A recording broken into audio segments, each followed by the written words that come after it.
நம்ம சென்னை சில்க்ஸின் பெருமை மிகு ஆடி சேல். தரமான ஆடி, பெருமை மிகு ஆடி. Taste Daily. Taste the Daily.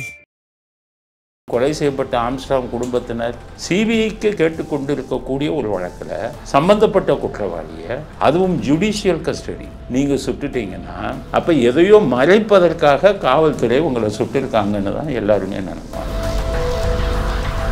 ரெண்டாவது, தப்பிச்சு ஒன்றெல்லாம் நீங்கள் சுட முடியாது. தப்பிச்சு ஒன்றா கால்களில் சுடலாம், உடம்புல சுடவே மாட்டாங்க. தப்பிச்சு ஒன்றெல்லாம் சுட்டுட்டாங்கன்னா எல்லாம் திருநாட்டு போட்டு எல்லா காவல்துறை அதிகாரியும் ஜெயிலுக்கு தான். ஒரு குற்றவாளி துப்பாக்கி தூக்கிடலாம், உடனே நீங்கள் சுட்டு கொண்டு முடியாது. ரைட் ஆஃப் செல்ஃப் டிஃபென்ஸ் என்ன சொல்லுது தெரியுமா? ஹைகோர்ட்டில் இருந்து நிச்சயம் அதை விட மாட்டாங்க. ஹைகோர்ட்டில் உள்ள ஜட்ஜுங்களும் மனிதர்கள் தானே, அவங்க எப்படி பார்ப்பாங்க தெரியுமா? அந்த குற்றவாளியை பற்றி ஃபுல் டீட்டெயில் பார்ப்பாங்க. குற்றவாளி மோசமான குற்றவாளி, சமுதாயத்துக்கு ஆபத்துள்ள குற்றவாளின்னா கண்டுக்காமல் விடுவாங்க. ஆனால் இதை விட மாட்டாங்க. ஆற்காடு சுரேஷ் அவர் கொலைங்கிறாங்க, இன்னும் சில பேர் ஆருத்ரா இது அப்படின்னு சொல்கிறாங்க, இன்னும் சில பேர் ஆளுங்கட்சியை சேர்ந்த அமைச்சர் அவர் பெண் ஒரு காதல் திருமணம் பண்ணதில் ஆம்ஸ்ட்ராங் அந்த ஆணுக்கு உதவி செய்தார் அப்படிங்க, அதனால் வந்திருக்கலாம்ங்கிறாங்க. இப்படி பல சந்தேகங்கள் இருக்கும்போது சட்டம் தெரியாத சட்ட அமைச்சர் பேசியிருக்கார். தப்பிச்சு போனால் துப்பாக்கியில் சுடாமல் வேடிக்கை பார்ப்பாங்களான்னு ஒரு சட்ட அமைச்சர் பேசுகிறாருன்னா அவர் சட்டம் படித்தாராங்கிறதே எனக்கு இப்போ சந்தேகமாக இருக்குது. ரகுபதி தப்பிச்சு போனால் சுட்டுருவீங்களா? ரகுபதிகிட்ட கேட்குறேன், யார் உங்களுக்கு அதிகாரம் கொடுத்தது?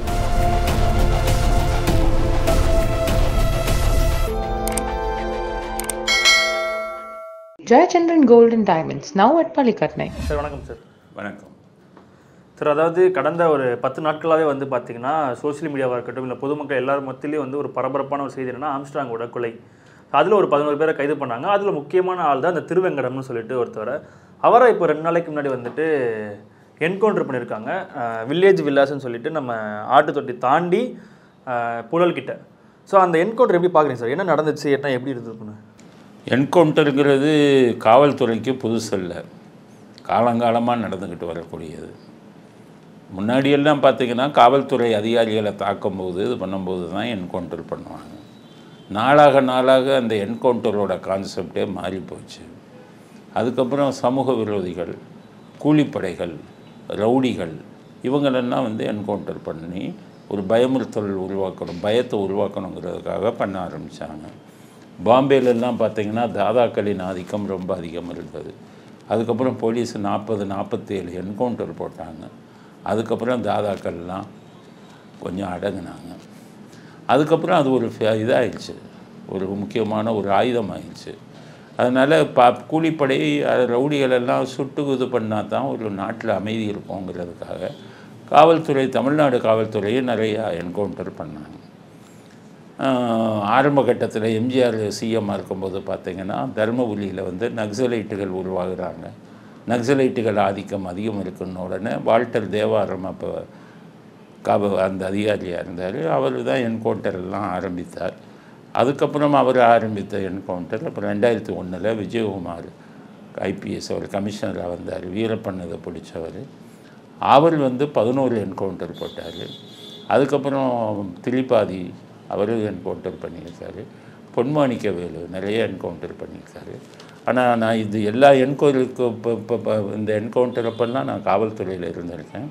இந்த என்கவுண்டர் எப்படி நடக்கும்னு பார்த்தீங்கன்னா, சமூக விரோதிகள், ரவுடிகள் இவங்களை என்கவுண்டர் பண்ணுவாங்க. ஏன்னா ஒரு பயத்தை உருவாக்கணும். ஆனால் இப்போ நடந்த என்கவுண்டரை அதோட நம்ம கம்பேர் பண்ண முடியாது. இது ஒரு வழக்கில் சம்மந்தப்பட்ட நபர் அவர். அதுலேயும் அந்த வழக்கு எப்படி இருக்குதுன்னு கேட்டிங்கன்னா பல சந்தேகங்களுடன் இருக்குது.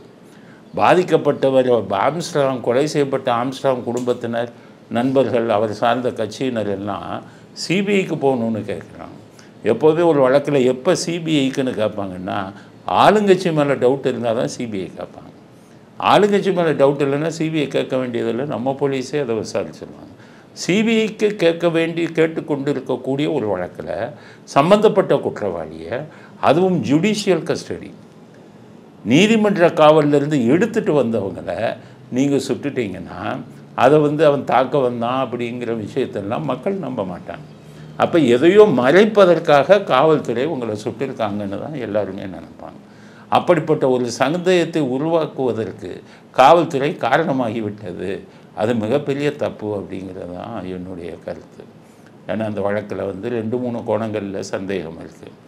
அந்த ஆற்காடு சுரேஷ் அவர் கொலைங்கிறாங்க, இன்னும் சில பேர் ஆருத்ரா இது அப்படின்னு சொல்கிறாங்க, இன்னும் சில பேர் ஆளுங்கட்சியை சேர்ந்த அமைச்சர் அவர் பெண் வந்து ஒரு காதல் திருமணம் பண்ணதில் ஆம்ஸ்ட்ராங் அந்த ஆணுக்கு உதவி செய்தார் அப்படிங்க அதனால் வந்திருக்கலாம்ங்கிறாங்க.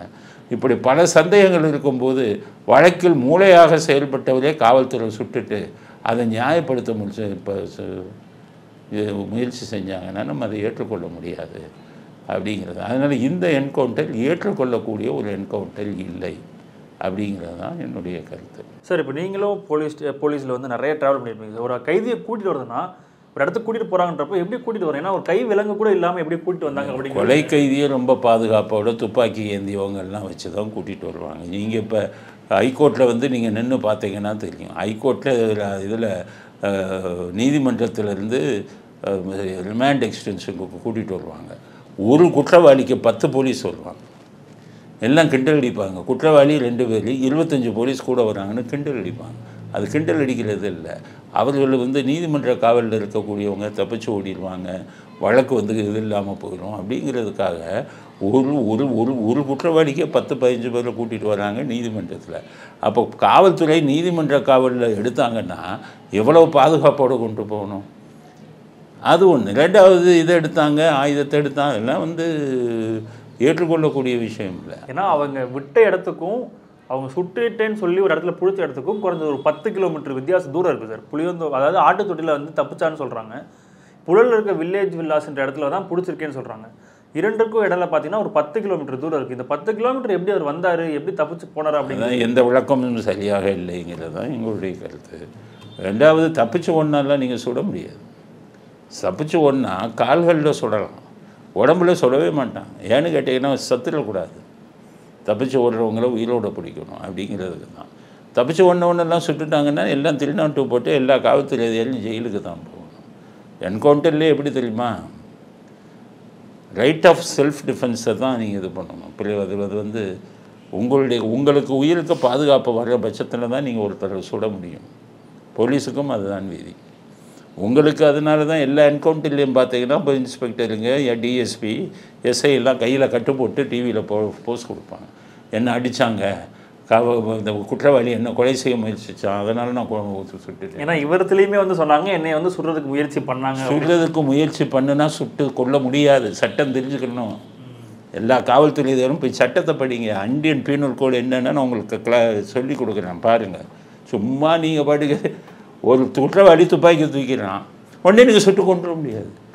ரைட் ஆஃப் செல்ஃப் டிஃபென்ஸ் என்ன சொல்லுது தெரியுமா? ரைட் ஆஃப் செல்ஃப் டிஃபென்ஸ், நீங்கள் கொடுக்குற தாக்குதல் உங்களுக்கு எப்படிப்பட்ட தாக்குதல் வந்ததோ அதுக்கு இணையான தாக்குதலை தான் நீங்கள் கொடுக்க முடியும். சுட முயற்சி செஞ்சானா நீங்கள் கொண்டு வர முடியாது. அது இணையான தாக்குதல் இல்லையே. இப்போ உதாரணத்துக்கு ஒருத்தன் செல்ஃபை கழட்டி உங்களை அடிக்கிறான், நீங்கள் ஒன்று சுட்டுட்டு செல்ஃப் டிஃபென்ஸ்னு சொல்ல முடியாது. செல்ஃப் டிஃபென்ஸில் வர இணையான தாக்குதல் சட்டத்தில் அதை போய் பாருங்கள், எல்லோரும் படித்து பாருங்கள். வீராபுரத்தில் ட்ரைனிங் கொடுக்குறாங்களே, அந்த லா கொடுக்குறாளுங்க ஒழுங்காக கொடுக்குறாங்களான்னு எனக்கு தெரியலை. போய் பார்க்க சொல்ல. நானே வீராபுரம் ட்ரைனிங் போயிருக்கேன். எஸ்ஐங்களுக்கெல்லாம் நான் ட்ரைனிங் கொடுக்க போயிருக்கேன். அப்போ மூட் கோர்ட்டுங்கிறத நான் போய் எடுத்திருக்கேன். கோர்ட்டு எப்படி இயங்கும், அதில் காவல்துறையை சேர்ந்தவர்கள் எப்படி அதை நடந்துக்கணும், அந்த கோர்ட்டில் எப்படி கேள்விகளுக்கு பதில் சொல்லணும், எப்படி கேஸை டீல் பண்ணணுங்கிற ட்ரைனிங்கெல்லாம் நான் போய் கொடுத்துருக்கேன். Mood court. அதனால் சொல்கிறேன், இவங்க ஒழுங்காக அந்த சட்டத்துறையால் இருக்கிற பயிற்சியை ஒழுங்காக கொடுக்கும். எடுத்தோடனே என்னை சுட வந்தால் சுட்டுட்டேங்கிறது பொறுப்பற்ற பேச்சு.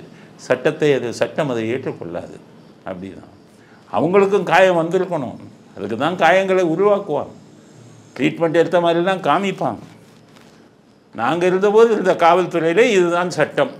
இப்போ ஒரு வேளை சட்டத்தை மாற்றிருக்காங்களா அப்படிங்கிறது எனக்கு தெரியல. சட்டத்தை மாற்றினா பார்லிமெண்ட்டில் தான் மாற்றணும். அது மாதிரி மாற்றிருக்காங்களான்னு தெரியல சார். அதே மாதிரி இன்னொரு கேள்வி என்ன சார், அவரே வந்து சரணடைந்தவர் எப்படி தப்பிச்சு போகணும், ஏன் தப்பிச்சு போகணும் அப்படிங்கிறது அது சொல்ல முடியாது. சரணடைச்சிட்டாங்க, தப்பிச்சு போகணும் அப்படிங்கிறது வந்து சில சமயங்களில் தப்பிச்சு போகக்கூட முயற்சி செய்யலாம். தப்பிச்சு போனால் முயற்சி செய்கிறதுக்கு அதை கொண்டுட்டு நாங்கள் என்கவுண்டர்னு சொல்கிறது ஏற்றுக்கொள்ள முடியாதுன்னு தான் சொல்லி. எப்படி தப்பிக்க முடியும்னு நீங்கள் கேட்குற கேள்வியை நம்ம கேட்க முடியாது. ஏன்னா எது வேணாலும் நடக்கலாம் குற்றவாளிகள் விஷயத்தில். அவன் ஒரு கொலையவே பண்ணுறான்னா என்ன வேணாலும் பண்ணுவான். அவனை நியாயப்படுத்த முடியாது, அவனுக்கு சாதகமாக நம்ம பேசவும் கூடாது. அந்த குற்றவாளிக்கு நம்ம சாதகமாக பேசக்கூடாது. ஏன்னா ஒரு சமூக விரோதி, ஒரு உயிரை கொண்டவன், அவனுக்கு சாதகம் பேசுவான். ஆனால் காவல்துறை என்கவுண்டருங்கிற இதை இதில் இவ்வளவு அஜாக்கிரதையாக அவங்க விட்டதை ஏற்றுக்கொள்ள முடியாதுன்னு தான் என்னுடைய வாதம். என்கவுண்டர் தப்புங்கிறதுல என்கவுண்டர் இந்த வழக்கில் பண்ணியிருக்கவே கூடாது. அவன் உயிரை காப்பாற்றிருக்கணும். அவன்கிட்ட பல ரகசியங்களை கொண்டு இது பண்ணும். இவன் தான் மூளையாக செயல்பட்டவன். இவனுக்கு நிறையா பணங்கள்லாம் கொடுத்ததா சொல்லப்படுது. பணத்தை கொடுத்தது யார், கொலைக்கு மூளையாக இருந்தது யார், இந்த மாதிரி விஷயங்கள்லாம். முக்கியமான குற்றவாளியை நீங்கள் கொண்டுட்டீங்கன்னா எப்படி வரும்? அப்போ முக்கியமான குற்றவாளியை நீங்கள் கொண்டுட்டீங்கன்னா ஆளுங்கட்சிக்கு ஆதரவாக செயல்பட்டீங்களோங்கிற சந்தேக பார்வை உங்கள் மேலே விழுகுமா இல்லையா? காவல்துறைக்கு அது மிகப்பெரிய களங்கத்தை உருவாக்குமாகவும் இல்லையா? அந்த பொறுப்பு காவல்துறை அதிகாரிகளுக்கு இருக்க வேண்டாமா? இதுதான் என்னுடைய கேள்வி. நான் ஒரு சமூக நான் எப்போவுமே காவல்துறையில் இருந்தேன்னா காவல்துறைக்கு சப்போர்ட் பண்ணிகிட்டே பேசுகிறது தப்புங்கிறேன். நான் காவல்துறை செய்யக்கூடிய தவறுகளை சுட்டி காட்டணும். ஒரு சமூக பார்வையாளராக தான் நான் இப்போ பேசுகிறேன். ஏற்றுக்கொள்ள முடியாதது இந்த என்கவுண்டருங்கிறது தான் என்னுடைய. அது குற்றவாளிகளுக்கு ஆதரவாக பேசுகிறோம்னு அர்த்தம் இல்லை. காவல்துறையின் செயல்பாடு இப்படி இருக்கக்கூடாது அப்படிங்கிறத காவல்துறைக்கு உணர்த்துவதற்காகத்தான் நான் அதை சொல்கிறேன். ஏன்னா மற்ற கட்சி தலைவர்களுமே குற்றவாளிக்கு ஆதரவாக பேசலை சார். அவங்களும் இதே கருத்து தான் சொல்கிறாங்க. என்னன்னா நீங்கள் ஏன் கொன்னீங்க, அவர் தான் ஸ்கெட்ச் போட்டு கொடுத்துருக்காருன்னு போலீஸ் தரப்புலேருந்தே ஒரு நியூஸ் வெளியிடுறாங்க. அவர் தான் முக்கியமான ஆள், அவர் தான் ஃபாலோ பண்ணாருன்னு. அவரை யார் ஃபாலோ பண்ணான்னு சொல்கிறது கண்டுபிடிக்கிறதான உங்களோட வேலை. அதுக்கு முன்னாடி ஏன் அவங்களை கொன்னீங்கன்னு சொல்லி எல்லா கட்சி தலைவருமே இதை பற்றி பேசிட்டாங்க சார். ஆனால் ஆளுங்கட்சியிலேருந்து ஆம்ஸ்ட்ராங் இறந்ததுக்கு அப்புறமும் அந்த போய் பார்த்ததோட சரி, அதுக்கப்புறம் அதை பற்றின எந்த ஒரு பேச்சுவார்த்தையுமே கிடையாது. ஆளுங்கட்சியிலேருந்து பேசியிருக்காங்க. யார் பேசியிருக்கான்னா சட்டம் தெரியாத சட்ட அமைச்சர் பேசியிருக்காரு. சட்ட அமைச்சர்னு சொல்கிறாரு, தப்பிச்சு போனால் துப்பாக்கியில் சுடாமல் வேடிக்கை பார்ப்பாங்களான்னு ஒரு சட்ட அமைச்சர் பேசுகிறாருன்னா அவர் சட்டம் படித்தாராங்கிறதே எனக்கு இப்போ சந்தேகமாக இருக்குது. ரகுபதி ஏன்னா தப்பிச்சு போனால் சுட்டுருவீங்களா? ரகுபதிகிட்ட கேட்குறேன். தப்பிச்சு போனால் சுட்டுருவீங்களா? யார் உங்களுக்கு அதிகாரம் கொடுத்தது? அதனால் ஆளுங்கட்சி அதை சப்போர்ட் பண்ணி பேசியிருக்காங்க. சில காவல்துறை அதிகாரிகளும் அதை சப்போர்ட் பண்ணி பேசுகிறாங்க. பொறுப்பு இல்லாதவங்க, ஓய்வு பெற்ற அதிகாரிகள் கூட சில பேர் சப்போர்ட் பண்ணி பேசுகிறாங்க. அப்போ மனிதர்களாக நீங்கள் இருக்கணும். காவல்துறை ஓய்வு பெற்ற அதிகாரிகள்ங்கிறது ரெண்டாம் பட்சம். அடிப்படையில் ஒரு மனிதனாக இருந்து பேசுங்க. ஒரு முக்கியமான கொலை வழக்கு, அதில் உண்மையை கண்டுபிடிக்கணும். அந்த உண்மையை கண்டுபிடிச்சா தான் இறந்தவருக்கு நம்ம ஜஸ்டிஸ் கொடுக்கணும்ல, நீதி கிடைக்கணும்ல.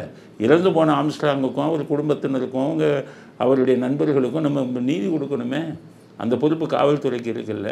ஏன்னா மக்களுக்கும் அந்த ஒரு புரிதல் கிடையாது. அந்த அதுதான் மக்களுக்கு புரிதலை கொடுக்கறதுக்கு பல பேர் இதை ஆதரிச்சும் பேசுகிறாங்க. ஆதரிச்சு பேசுவோம். அதெல்லாம் அது உண்மையிலேயே அவங்களுக்கு சமூக பொறுப்பு இல்லை. இவர் ஆதரித்து பேசுகிறவங்களுக்குங்கிறது தான்.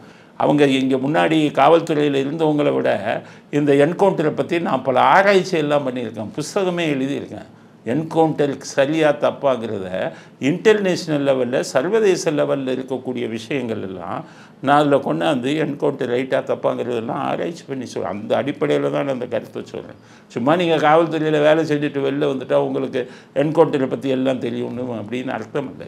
என்கவுண்டர்னால் வெளிநாடுகளில் நடக்குதா, ஏன் நடக்குது, எப்படி நடக்குது, என்ன ப்ரொசீஜரை ஃபாலோ பண்ணுறாங்க, அங்கே சட்டம் என்ன சொல்லுது, இந்தியாவில் அது எப்படி நடக்குது, எப்படி தவறாக உபயோகப்படுத்தப்படுது. குஜராத்திலெல்லாம் ஒரு 18-19 வயசு பொண்ணு என்கவுண்டரில் சுட்டாங்க. அதனால் இங்கே நடக்கக்கூடிய என்கவுண்டரை நம்ம மற்றவங்களோட கம்பேர் பண்ண முடியாது. இங்கே இருக்கக்கூடிய போலீஸ், பிரிட்டிஷ் போலீஸ் சில விஷயத்தை விட்டுட்டு போனால் நம்ம போலீஸ் அதை ஃபாலோ பண்ணிக்கிட்டு இன்றைக்கி வராங்க. இன்றைக்கி இருக்கிற காலகட்டத்தில் இந்த என்கவுண்டர் இதெல்லாம் ஏற்றுக்கொள்ளக்கூடிய விஷயம் இல்லை. ஏன்னா சட்டத்தின் இறுதியில் தான் உயிர் எடுக்கிறதுக்கான ஒரு அதிகாரமே இருக்குன்றப்போ, ஆரம்ப கட்டத்தில் எப்படின்றப்போ அதுக்கான ஒரு எந்த ஒரு நடவடிக்கையுமே இல்லை. சில கொடூர குற்றவாளிகள் இருப்பாங்க. 5 லட்சம் கொடுத்தா கொலை பண்ணுறதுக்கு இன்றைக்கி நிறைய பேர் இருக்காங்க. 10 லட்ச ரூபா கொடுத்தா கொலை பண்ணுறதுக்கு இருக்காங்க. அவங்களெல்லாம் என்கவுண்டர் போடுறீங்கும்போது அதை யாருக்கும் கேள்வியும் கேட்க மாட்டாங்க. ஒரு வழக்கில் சம்மந்தப்பட்டு இருக்கும்போது தான் இந்த கேள்வி எழுது. இல்லைன்னா 10 லட்சம் கொடுத்து கொலை பண்ணுறவனா போலீஸ் ஏன் சுட்டேன்னு கேட்க முடியுமா? ஒரு தடவை பீகாரில் சில குற்றவாளிகள் போய் நன்ஸ், கிறிஸ்டின் நன்ஸ், கிறிஸ்தவ பெண் பாதியம் அவங்கள கேங்கிலே இது பண்ணிட்டாங்க, பாலியல் பலாத்காரம் ஒட்டுமொத்தமாக. அப்போ பீகார் போலீஸ் பிடிச்சி அந்த குற்றவாளிகள் எல்லாம் கண்ணில் ஆசிட் ஊற்றி குருடாக்கிட்டாங்க. அந்த டைமில் ஒரு சர்வே எடுத்தாங்க பப்ளிக்கிட்ட, இந்த கண்ணில் குற்றவாக்க ஊற்றி அவங்கள கண் பார்வை எடுத்தது சரியா அப்படின்னு. அப்போ நிறைய இது எப்படி கொடுத்தாங்கன்னா, வேறு ஏதாச்சும் தண்டனை கொடுத்துருக்கலாம், கண்ணில் வந்து ஆசிடை ஊற்றி கொடுத்தது மிக கொடூரமான விஷயம் அப்படின்னு தான் பப்ளிக்கே வந்து மெஜாரிட்டி சொன்னாங்க. ஸோ பப்ளிக் மத்தியிலையும் கொடூரமான குற்றவாளிகள் தாக்கப்படணுங்கிறதுல மாற்று கருத்து இல்லை. ஆனால் அதில் மனிதாபிமானத்தோடு இருக்கணும். எனக்கு தெரியும் எப்படி இப்படி மோசமான குற்றவாளிகள் இருக்காங்கங்கிறத நான் நிறைய இதில் பார்த்துருக்கேன். அதனால் அவர்கள் இப்படி கொல்ல தான் வேணுங்கிறதுல வந்து மாற்று கருத்து இல்லை. ஆனால் சூழ்நிலை, சந்தர்ப்பம் இதெல்லாம் வச்சு எத்தனையோ இப்போ பொன்வானிக்கோவெல்லாம் பார்த்தீங்கன்னா 8-10 என்கவுண்டர் போட்டார். ஒவ்வொரு என்கவுண்டர்லேயும் ஒரு நியாயம் இருந்தது, வாயவே திறக்க முடியாது. காரணம், கொல்லப்பட்டவர்கள் அவ்வளோ மோசமானவங்க. ஆனால் இவரும் மோசமானவர்கள்னாலுமே இவர்கள் ஒரு வழக்கில் சம்பந்தப்பட்டவர்கள், வழக்கில் பல கேள்விகள் இருக்கின்றன. அந்த கேள்விகளுக்கு இந்த சமுதாயத்திற்கு நாம் விடை சொல்ல வேண்டிய கடமை உணர்வு வந்து காவல்துறைக்கு இருக்குது. அப்படிப்பட்ட ஒரு முக்கியமான வழக்கில் வந்து என்கவுண்டர் அப்படிங்கிறதை ஏற்றுக்கொள்ள முடியாதுங்கிறது தான் என்னுடைய வாதம். ஆனால் இது கோர்ட் சைட்லேருந்து ஏதாவது ஒரு இது திருப்பி கேட்டிருக்காங்க. நிச்சயம் கேட்பாங்க. ஹைகோர்ட்லேருந்து நிச்சயம் அதை விட மாட்டாங்க. ஹைகோர்ட்டில் வந்து நிறைய விஷயங்கள் என்கவுண்டர்லாம் ஹைகோர்ட்டில் உள்ள ஜட்ஜுங்களும் மனிதர்கள் தானே. அவங்க எப்படி பார்ப்பாங்க தெரியுமா? அந்த குற்றவாளியை பற்றி ஃபுல் டீட்டெயில் பார்ப்பாங்க. குற்றவாளி மோசமான குற்றவாளி, சமுதாயத்துக்கு ஆபத்துள்ள குற்றவாளின்னா கண்டுக்காமல் விடுவாங்க வேணுன்னே அந்த வழக்கில். ஏன்னு கேட்டீங்கன்னா, அவன் மோசமானவன், சமுதாயத்திற்கு ஆபத்துள்ளவன். ஆனால் இதை விட மாட்டாங்க. ஒரு வழக்கு இருக்குது, அதில் சந்தேகங்கள் இருக்குது, சிபிஐ கேட்குறாங்க, இதை வந்து சாதாரணமாக உயர்நீதிமன்றம் பார்க்க மாட்டார்கள்ங்கிறது தான் என்னுடைய கருத்து. நம்ம சென்னை சில்க்ஸின் பெருமை மிகு ஆடி சேல். தரமான ஆடி, பெருமை மிகு ஆடி. Taste Daily. Taste the Daily. Jayachandran Gold and Diamonds, now at Palikatnai.